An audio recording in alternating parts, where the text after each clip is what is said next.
Hey guys, welcome back to another episode of the Nottingham Forest Career Mode. As you know, in the last episode, we finished off the Premier League season. We've completed Season 2, and we did pretty well. We actually finished in 6th place in the end. It was a crazy last day. A lot of results really flipped around the table, so if you want to check it out, I do recommend it. But basically, we've missed out on European football by a point.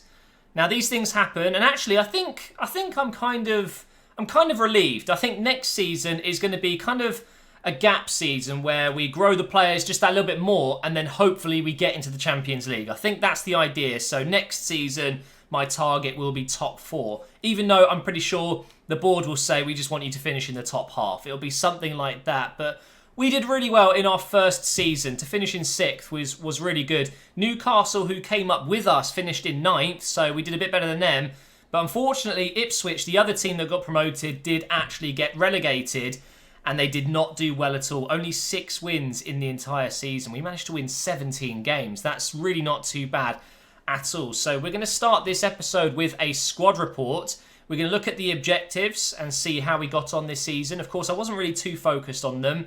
And then we'll get into the next season after looking at a couple more stats. So Leali went up by 2 in the end, so he's now a 77 rated goalkeeper. I think I might look at bringing in a first team goalkeeper that's just a little bit better.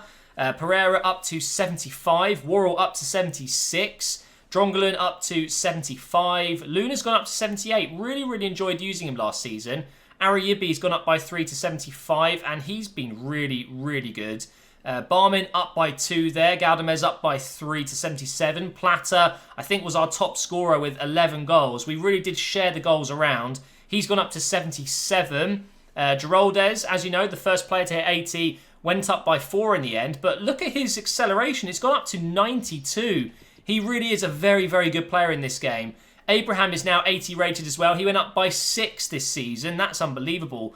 Pinalos went up by 2, Osborne up by 1, Tuanzebe went up by 8. That's unbelievable. Cash went up by 2, Clough went up by 3, Kai up by 2, Kanate went up by 2, only scored 4 goals. Just not a very good return for a striker. Miguel, who we are probably going to have to sell on, we only needed him for the first season. I don't think he's going to be good enough for us. We've got Kalecha on loan, of course. He's gone up by 1. Inache was a emergency signing. Didn't really need to use him too much. He only played 3 games, but he was okay. I think we'll just sell him. It was a free agent. We're going to make a profit on him, aren't we? Walker went up by 2. Cohen went down by 1. Mancien has stayed the same. Lamb went up by 1. Lichai, I'm not sure how you pronounce this guy's name still. I think it's Lehigh, actually. You don't pronounce the ch. Has stayed the same. Henderson has stayed the same as well. So a lot of growth. Only a couple of players that have stagnated a little bit or gone down, like Cohen. So really pleased with the progress of the squad. And if you look at it, I mean, that to me is not a side that has just been promoted. That's a mid-table team at least with the ratings we've got. So with a couple more signings and obviously with a lot of players to join on pre-contracts next season, I think we're going to be looking at a seriously good team that could get top 6 on a consistent basis. So yeah, I am really pleased with how the team is looking. So now let's have a look at the objectives overview. We're on target. We finished with a 70, which was of course a lot lower than last season. I think we finished with 96, which was amazing. We didn't do the short-term youth development objective. Obviously, I didn't do that on purpose because a lot of the players I've got are much better than any youth academy player could be at this point. Brand exposure, we did it, I guess. Sell out at least 85% attendance, so we've done that. Financial ones we've done as well, so we finished with enough money, just about. And long term, within 3 seasons, increase the club worth by 100%. We've already done that. Domestic success, we achieved all of those. And of course, continental, we didn't. So I think 70 is a little bit harsh, you know. I think we should be at least 75, maybe even 80. We've achieved all of our domestic, all of our financial, and the brand exposure. I guess it's because domestic success was a low priority, whereas although financial was a high. I don't really get this system. It's kind of stupid, but hey, at least we finished without it being in the red, and 70, it's not too bad. So of course, Spurs did win the Premier League. Let's have a look at other competitions, such as the FA Cup, for example, and Chelsea won the FA Cup, fair enough. It takes forever to load these. The EFL Cup was won by Spurs. So Spurs have won the double, technically. Stuttgart won the pre-season tournament, of course. Bayern won the Copa Europa, whatever that's called. Bayern won the Champions League. They beat Barcelona. Oh, look, Spurs were so close to getting into the final. Such a shame. Dortmund got very close as well.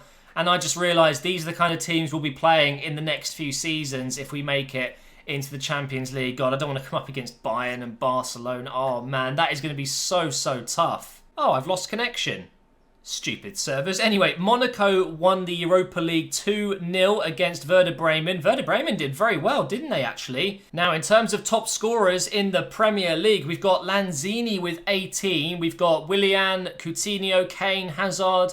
Do we have any players up there? We do have Abraham with 9. Anyone else? It seems not. Let's have a look at assists.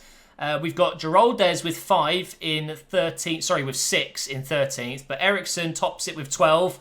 Fabregas, Martial, Rondon, but no Mesut Ozil. Oh, dearie me. Clean sheets. Look at that. We're all the way in second. Leali did do really well combined with my defence, but Lloris, of course, I could have bet it was going to be Lloris with top clean sheets. But that is it, providing we've kept our job, which I'm pretty sure we have. There you go. So while we didn't achieve all our objectives, we still believe that overall it was a satisfactory performance. So we have managed to keep our job and we're moving into Season 3. Let's go. And here we go, guys. Let's pick our pre-season tournament. Oh, that's nice to see. We can get a lot of money. Look at this, right? 4.5-star difficulty. The rest are 4 stars. And it's the least money. How does that make sense? I think we're going to pick...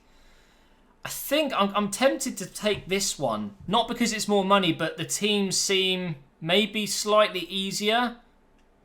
Yeah, I think we'll go to Germany. We'll take that. Now, I saw I had a lot of emails, which should mean all of the pre-contract arrivals are here. 9 emails. Yeah, look at this. So we've taken a pre-season tournament. So we have, where are we? Stefan Bell. That's good. We get Danny Garcia. That's the midfielder I was talking about. We get Krunic, another midfielder. Saliba, right midfielder. Janvier, a defender. We get Ayoub, a midfielder, and we get Larson, a left winger. That is incredible, guys. That is all of my hard work in the transfer window paying off. Free players, all free. Look at this. 76, 79, 79, 80 rated. Are you mad? Oh my God. 75, 81, and 73. Okay, he could have been a little bit better, but he's just back up. He's going to be a squad player. And we got him for free, so look at that. That's amazing. 7 new players. But wait, we've only got 12.8 million. I'm sorry, but 6th in the Premier League doesn't get you 12.8 million. I mean, we're talking a lot more than that. It's just stupid, really. I can make maybe 1 or 2 signings with that, but to be honest, with all the pre-contract arrivals, maybe we don't need to make any more signings. So let's take a look who we've got coming up from the Championship into the Premier League. So that's the pre-season tournament. We want to look at the Premier League. So it looks like we've got Aston Villa and Bournemouth coming up, but I'm not too sure. Is it Middlesbrough, the other team that have come up? Obviously, I can't quite remember who went down in the first season, now that we're in Season 3. But of course, Newcastle and ourselves did stay up, and Ipswich went down. No Everton, which is pretty crazy, but this is the Premier League. This is what we're going to be doing this season as our primary focus. We need to finish in that top 4 to then get Champions League in Season 4. And then maybe in Season 5, we look to win the Champions League. Who knows what kind of team we're going to have, but these types of series do tend to last, I would say, 4 to 5 to maybe 6 seasons. So we're kind of halfway there, but... for now, guys, thank you so much for watching. I know it's been a little bit of a less interesting video, but it's always good to see the stats as we get to the end of the season and obviously looking at the squad at the beginning. We've got some really great players that I need to work out how I'm going to get them into the first team. I think Bell obviously needs to be playing. We've got Ayoub and Larson. It's actually going to be really difficult to get the teams sorted out, especially with Garcia as well, but... I'm going to work it out. You guys will see the team in the next episode where we're going to finish off the pre-season tournament, take a look at the window, sell a few players and maybe bring in 1 or 2. But for now, thank you for watching, guys, and I will see you next time.